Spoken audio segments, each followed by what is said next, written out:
Assalamualaikum warahmatullahi wabarakatuh. Selamat malam semuanya. Di sini kami dari kelompok 3 Teknologi Basis Data kelas RA ingin mempresentasikan hasil kerja kelompok kami. Dan di sini sebelumnya izinkan kami memperkenalkan diri terlebih dahulu. Yang pertama ada Nadira Adela Putri, yang kedua ada Fadila Moesa Latri, yang ketiga ada Alfian Dwi Kurnia, yang keempat saya sendiri Dia Sukma Gustiana, dan terakhir ada Kitrin Bigita Soraya. Oke, adapun table of content yang akan kami bahas di sini adalah yang pertama itu cara mendownload data sebaran. Terdapat ketentuan yang harus kita gunakan itu menggunakan data yang berbeda. Jadi di sini kami menggunakan data dari negara Finlandia. Yang kedua itu cara membuat titik api seperti contoh pada latihan 1 dan latihan 2 praktikum modul 4 teknologi basis data. Oke, sebelum masuk ke dalam inti pembahasan, ada baiknya jika kita mengetahui dasar spatiotemporal itu apa. Jadi, spatiotemporal ini merupakan ekspresi waktu yang digunakan bukan sebagai tujuan informasi, melainkan sebagai metode untuk mendapatkan informasi.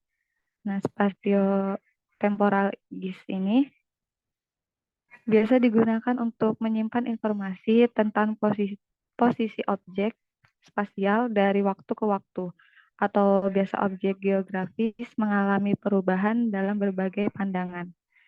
Nah, penjelasan selanjutnya akan dilanjutkan oleh rekan saya.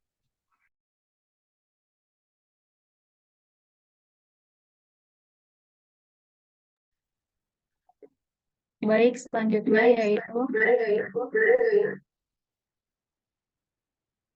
kita ke link films.modapps.eusdis.nasa.gov, kemudian kita klik download arsip data,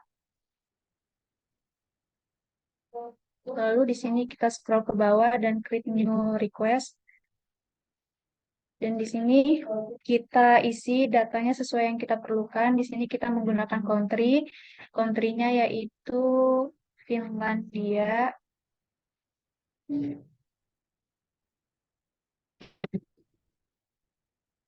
Untuk buffernya kita isi 5 kilometer.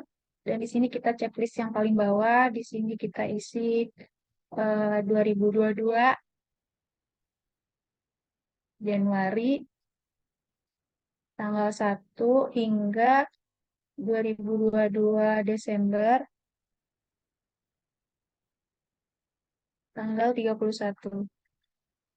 Dan di sini untuk filenya kita bisa pilih .shp, .shp atau .csv. Di sini kita download dulu yang .shp, kemudian kita masukkan email kita dan submit. Nah, untuk file ini kita bisa pilih salah satu untuk di-download. Contohnya misalnya kita download ini, kemudian akan ter-download.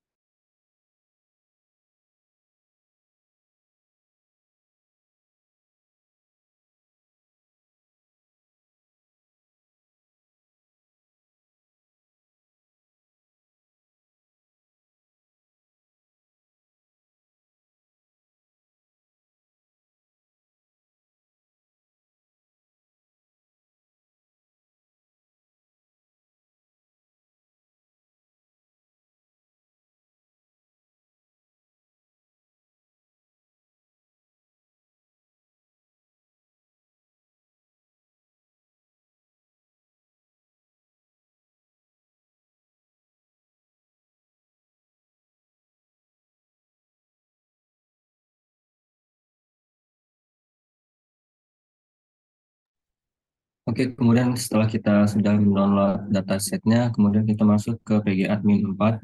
Di sini kita masukkan password dari user kita.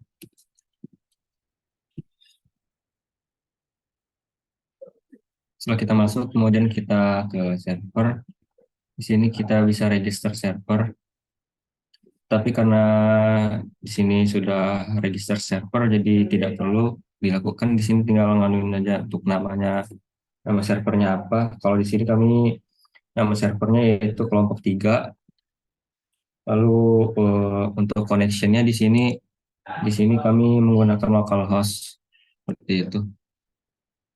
Dan di sini kami sudah membuatnya, kami tinggal masuk ke sini untuk servernya. Di sini masukkan passwordnya.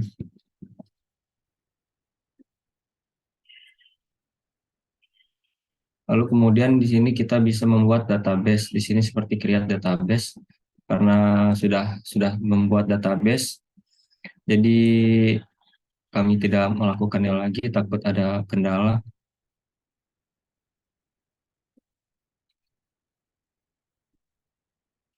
Bisa dilihat di properti, yaitu di sini generalnya yaitu database-nya itu namanya call3db. Ownernya yaitu Postgres. Setelah kita sudah membuatnya ini, kemudian kita masuk ke dalam PostGIS. Nah, di sini. Kemudian di sini kita lakukan view connection.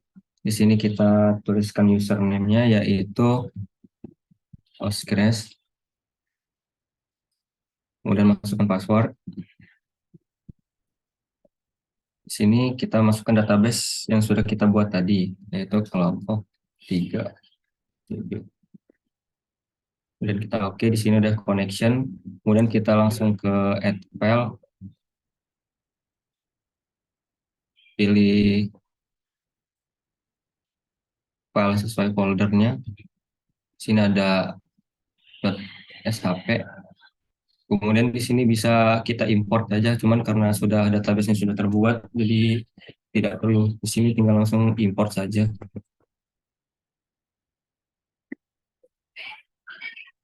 Kemudian kembali lagi ke PG admin. Di sini kita masuk ke skema, public, kemudian ada table. Nah, di sini sudah masuk untuk database dari tabel data tersebut. Kemudian kita bisa view data.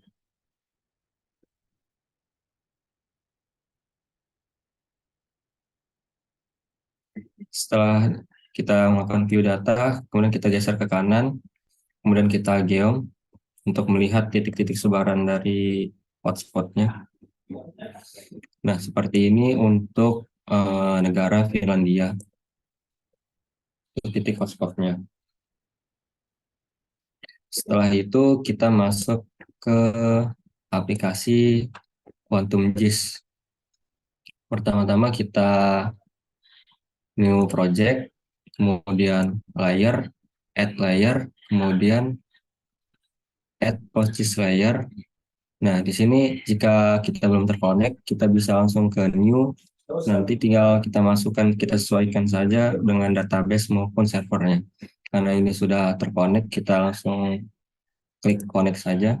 Di sini masukkan username-nya.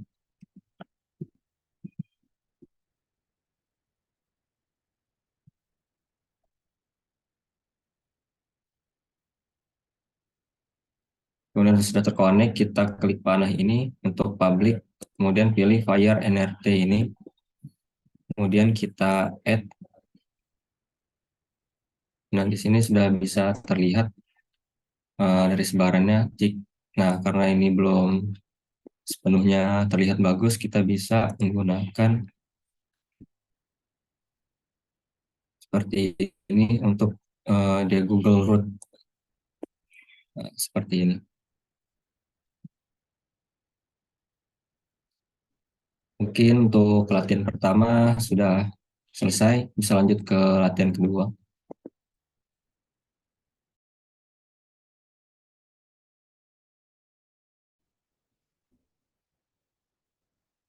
Selanjutnya untuk membuat langkah 2 setelah terdapat database GeoDB, kita menambahkan tabel dengan cara query. Ini query tool.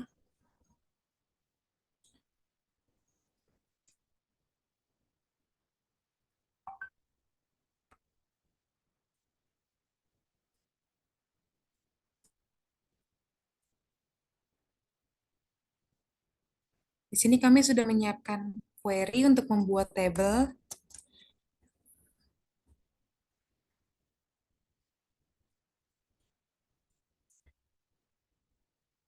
Setelah sukses, kita refresh.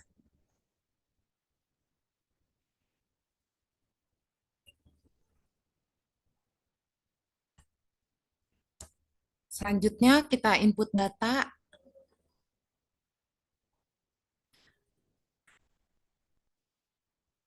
Data CSV yang kita miliki. Oke.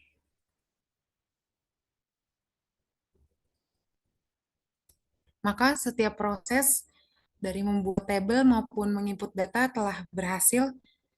Kemudian kita view.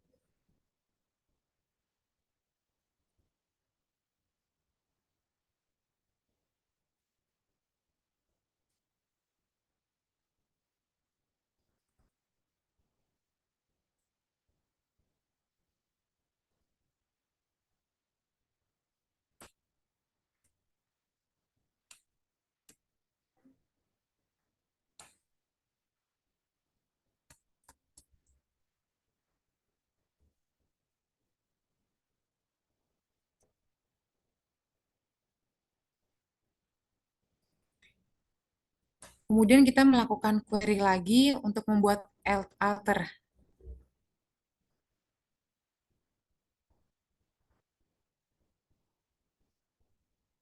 Pada tabel Firehouse.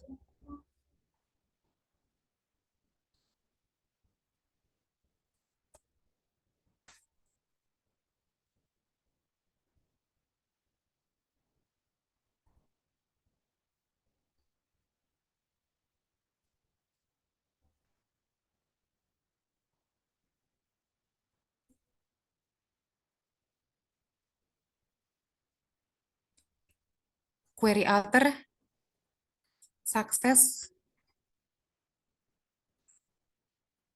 Maka selanjutnya kita lanjut ke QGIS.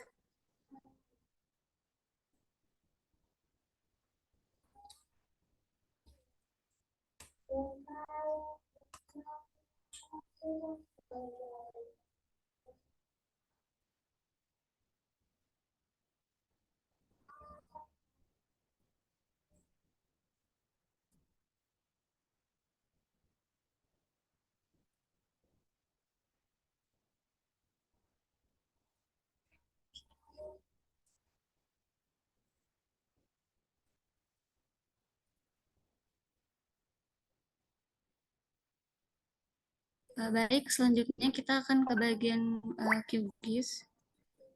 Yang pertama, kita akan mendownload di plugins dulu.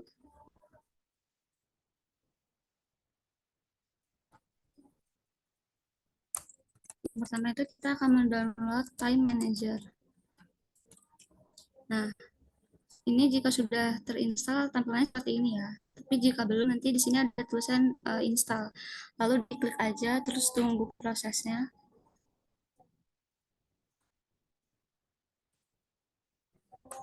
Kalau udah, bisa langsung disilang aja.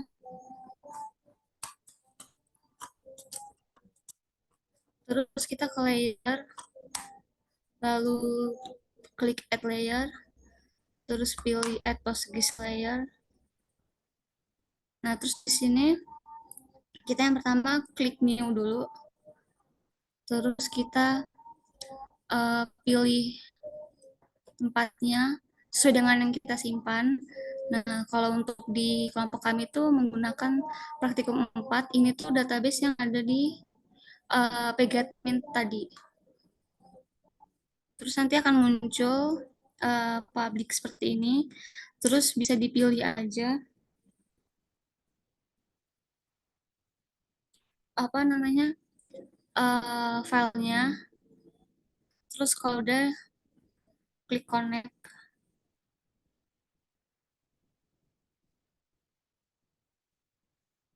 Lalu di close aja. Udah.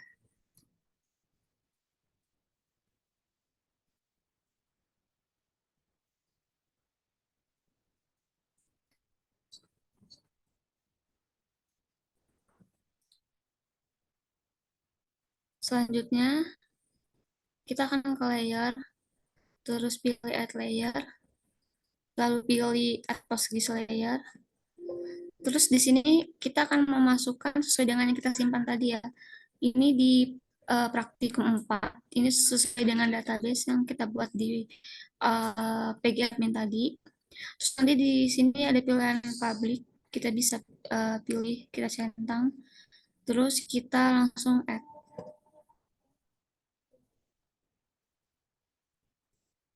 Di close aja, lalu tampilannya sudah berhasil. Nah, lalu selanjutnya kita ke plugin lagi, terus kita install.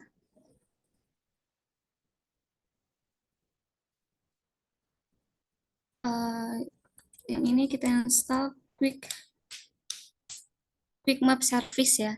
Jadi kalau misalkan belum terinstall, itu tampilannya tuh di sini ada install. Tapi ini karena udah ya. Kalau udah install tampilannya seperti ini. Lalu di close aja. Terus kita ke bagian Quick Map Service. Sini kita pilih Google. Kalau misalkan Google-nya belum terinstall tuh kita bisa ke settings.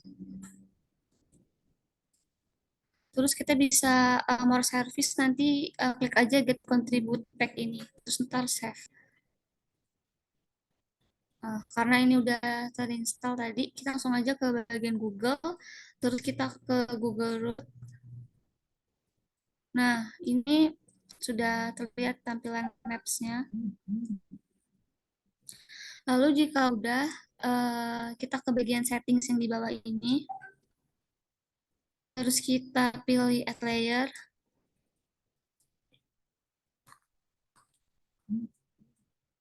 Lalu di sini layarnya pakai yang Firehouse tadi, yang udah kita masukin.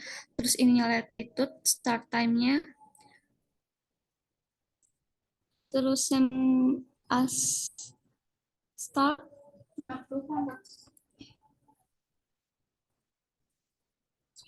Start time-nya kita ganti ke bagian egg date.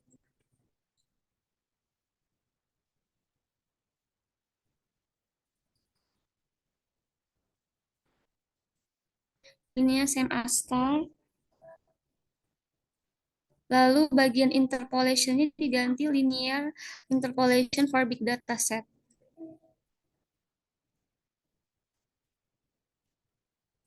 Lalu kalau udah, kita klik OK aja.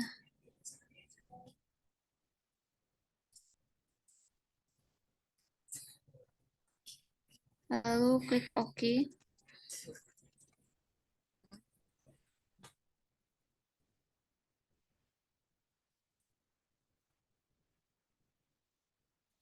Nah, kalau udah, ini kita bisa kita putar videonya.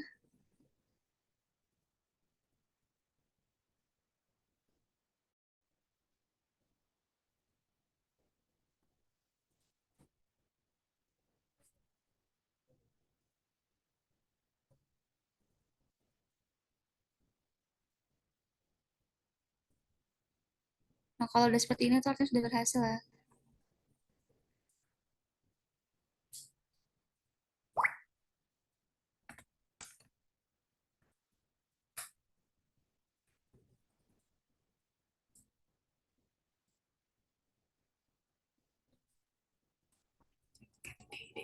Oh ya, kita ganti dulu nih jadi days. Nah, ini kalau sudah ada pergerakan seperti ini, berarti ini sudah berhasil lah.